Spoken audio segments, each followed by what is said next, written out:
ହାଏ ସାଙ୍ଗମାନେ, ଆଜି ଦେଖିପାରୁଥିବେ ଆଉ ଭୋଜି ଅଛି। ଆଉ କାଠ ପାଇଁ ଆସିଛି ବଣକୁ। ଏଇଟା କାଠ ଆଉ ମୁଁ ଏଇଟା ଭୁଇଁବି। କେଡେ ବଡ କାଠ ଭୁଉଛି ଦେଖ। ଆଉ ନ ଭୁଇଲେ ତ ହବନି।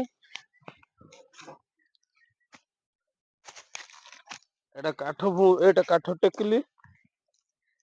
ଏଇଟା ଘରକୁ ନେବି। ଆଉ ଭୋଜି ପାଇଁ ବେଦା ପଡିଛି କାଠ। ସେଥିପାଇଁ ମୁଁ କାଠ ଗୋଟେ ଧରିଛି। ଭୁଇଁ ପାରିବି କି ନାହିଁ ଦେଖନ୍ତୁ।